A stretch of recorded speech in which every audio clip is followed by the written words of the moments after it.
When I tell you guys, these plants know when it is their time, honey. And watch, I hear these birds. On one, he gonna come through here. I just watered these. Mister was like, oh, you let your pineapple sage die, but I was like, it'll be fine. My cuties, mandarin. I should have looked it up by now, but I haven't looked it up to see if citrus trees self-pollinate. I think they do. So I feel like I'm getting started so late. I'm like, I feel like I should be harvesting and eating from my garden by now. I hope this means that the seasons, his theory over the years has been that the seasons have shifted.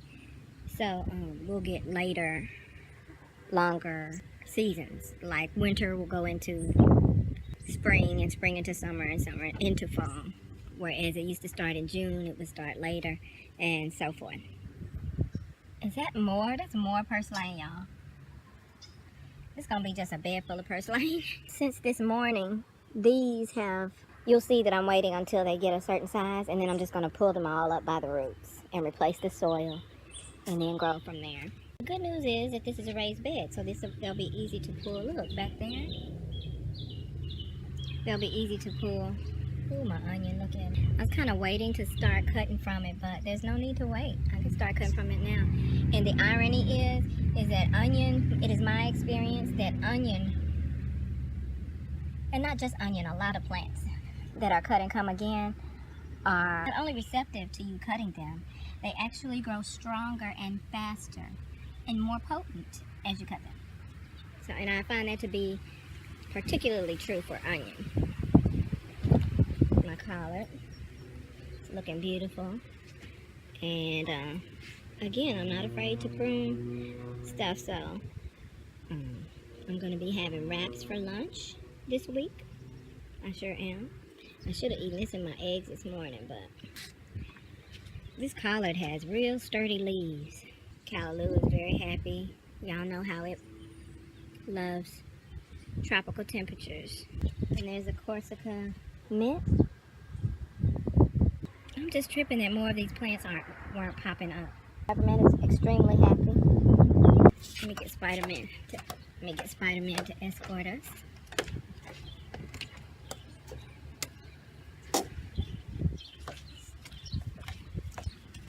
Oh my God, y'all.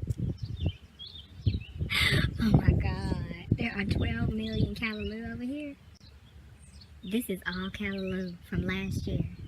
Y'all remember those seeding heads? Oh my God, that's what all this stuff is. Okay, so that answers that question. Apparently, callaloo will seed itself, even in a winter hardy zone. Hey girl, they're my girls. I like it. See, we like each other. Hey girl, how you doing? See that robin there on the grass? And there's also one on top of the fence. Oh, she gone. But that one in the grass? We good. That's Mr.'s girl. One of Mr.'s girlfriends. She cool.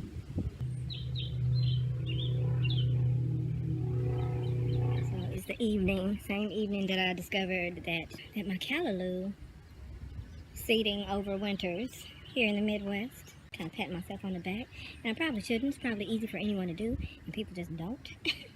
I already showed you the pineapple sage needed some water. It's quite thirsty. You know, when stuff knows its season, it shows up. Much like these have. Even more spinach popping up. And spinach does not like these levels of heat, so I don't know what's going on. The romaine is coming up, but none of these other things somehow. 2 inches on my callaloo since this morning. I just hope these don't want to flower too quickly, which they probably will. This spinach doesn't want to make it, but that's fine. I have all these, again, all that purslane. So, yeah, oh, but this collard look good. That collard look good. Velvet Bodie.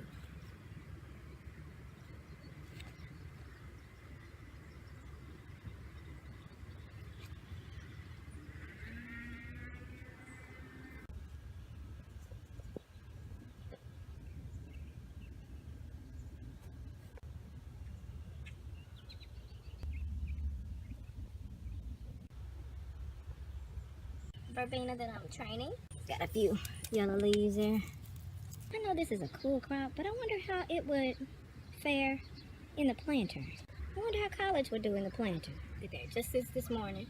Don't worry, I'm gonna put you in a big old pot. It looks like a bird did get stuck over here. Mister said it looks like he thinks a bird get stuck on the wrong side of the trees inside, and then they have to come rescue it. And I'm thinking he's probably right.